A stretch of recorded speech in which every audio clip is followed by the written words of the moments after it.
Voilà, je vous poste enfin ma vidéo après plusieurs tentatives assez difficiles et compliquées, puisque je ne suis pas une professionnelle. Et si vous avez la force de regarder cette vidéo jusqu'à la fin, je vous mets une petite astuce et quelques petits bonus.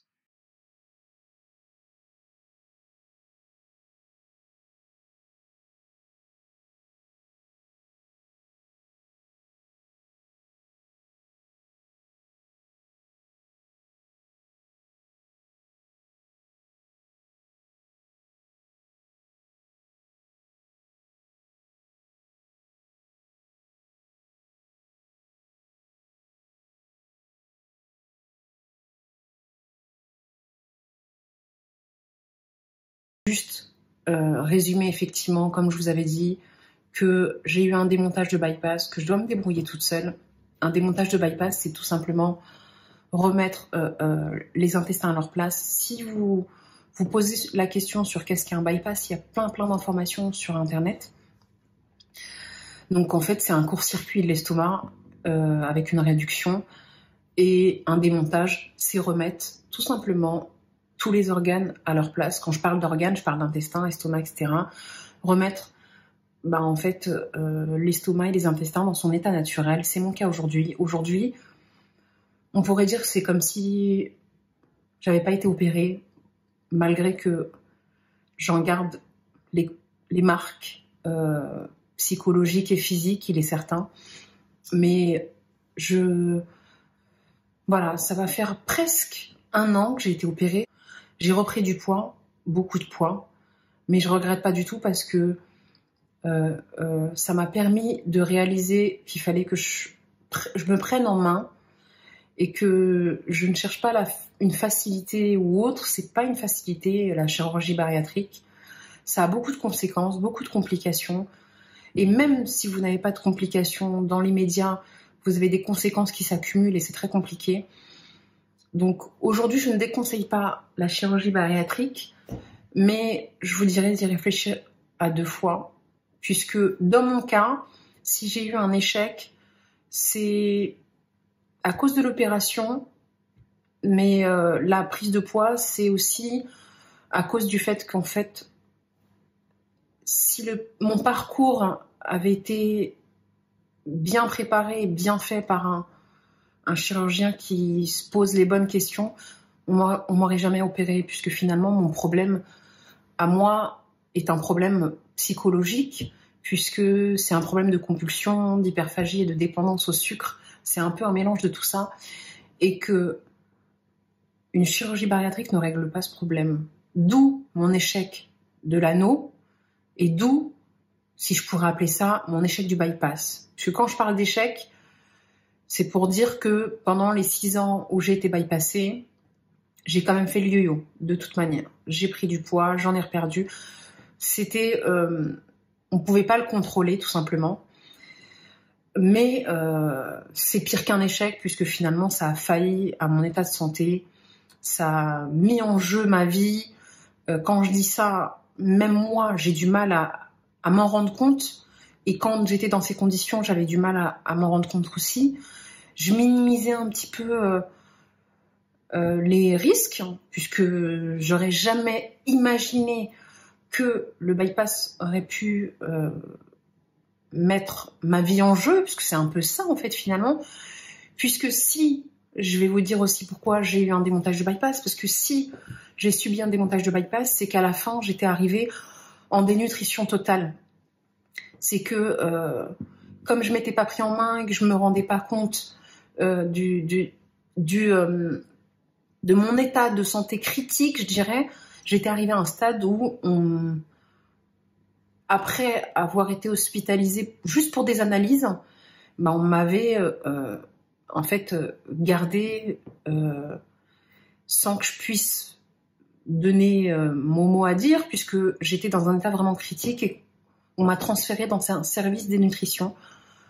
Et dans ce service, en fait, finalement, c'est là où vous avez des gens qui sont dans un état critique, puisqu'ils sont complètement carencés, ils sont en état de maigreur, et que dans ce service, j'étais la seule à ne pas être, je dirais, anorexique, à ne pas avoir la maladie qui est l'anorexie, mais j'étais dans le même état de santé qu'une anorexique. Ça veut dire qu'en fait, je n'avais plus aucun nutriment dans mon corps et on avait beau essayer de me faire des perfusions de vitamines, de fer, ça continue à se dégrader. Ça veut dire qu'en fait, les conséquences des perfusions étaient d'une durée limitée.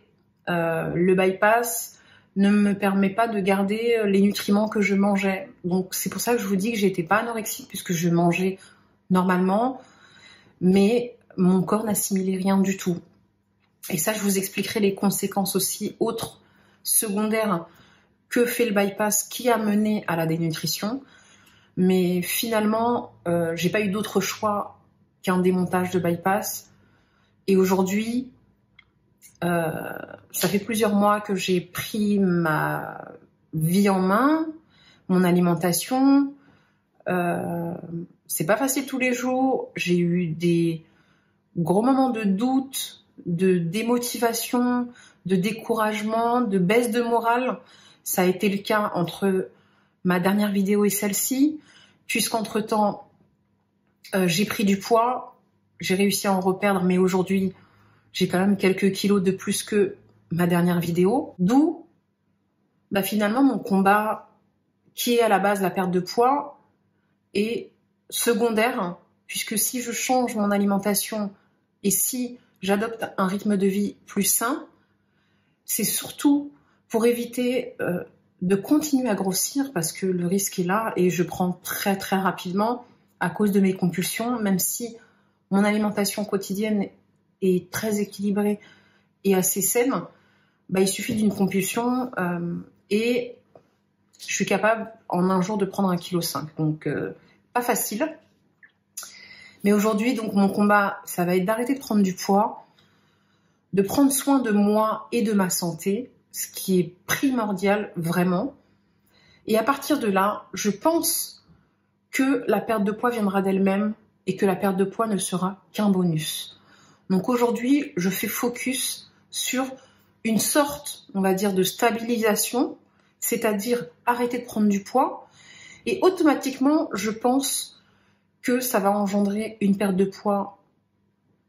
De toute manière, si elle est lente, ça me conviendra très bien, puisque mon but, c'est une perte à long terme. Et ça, si je me mets à me concentrer sur une stabilisation avec un mode de vie plus sain, voilà, l'un dans l'autre, ça viendra de soi-même. Et donc, pour vous dire que ça fait un petit moment que je devais faire ma vidéo, que finalement je l'ai pas fait parce que j'étais pas au top. Entre-temps, ça m'a pas empêché de faire des vidéos, mais j'arrivais pas à les poster, j'arrivais pas à les monter. Là, dans les prochaines vidéos, je vais vous montrer aussi tout simplement les résolutions que j'ai prises pour ce changement de vie, dont en partie une réorganisation de mon alimentation, de mon frigo, de mes placards. Ces vidéos sont déjà faites, il ne suffit plus qu'à essayer de les monter et aussi à prendre confiance en moi sur les vidéos, parce que ça aussi, ça mène à retarder les vidéos, parce que quand on se filme, faut bien monter après, et quand on se voit, on a du mal. Et donc, je pense que il suffira que je fasse abstraction à ce blocage et pour avancer, vraiment pour avancer, parce que je suis sûre que pour moi, ça va me permettre plein de choses et ça va me porter plein d'avantages, de vous montrer ma réorganisation, de vous montrer mon désencombrement.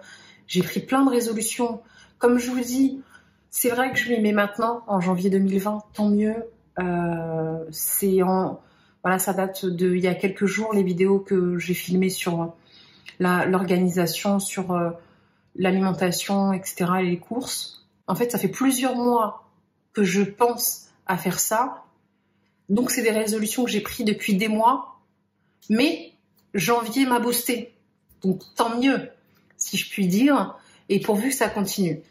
Donc, ma prochaine vidéo, après celle-ci, sera mon désencombrement et ma réorganisation des placards alimentaire.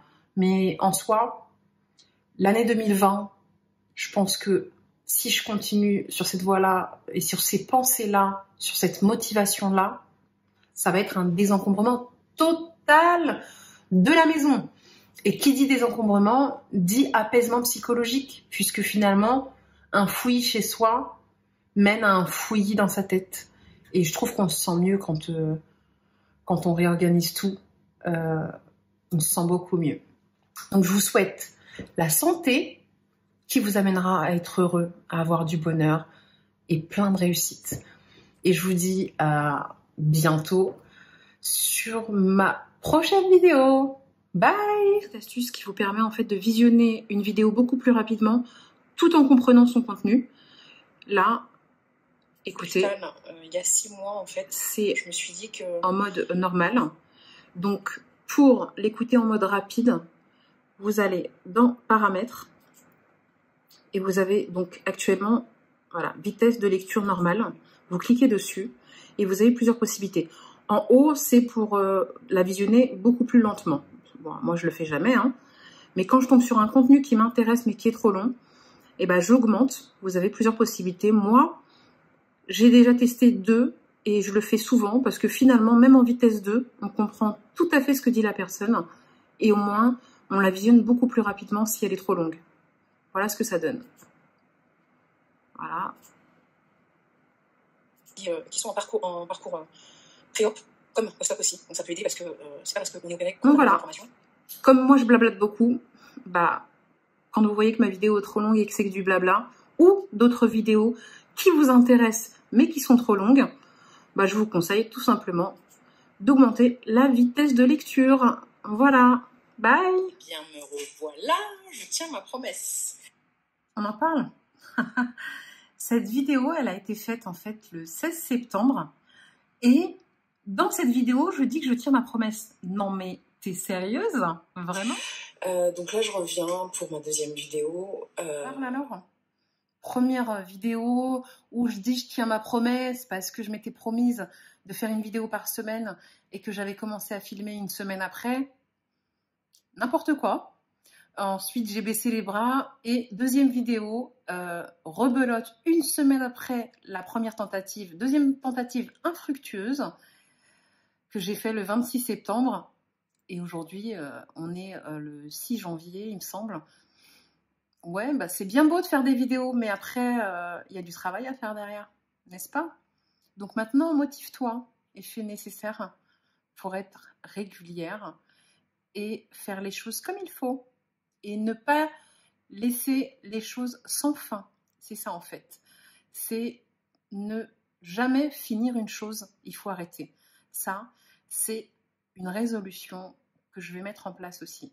Voilà. Bye.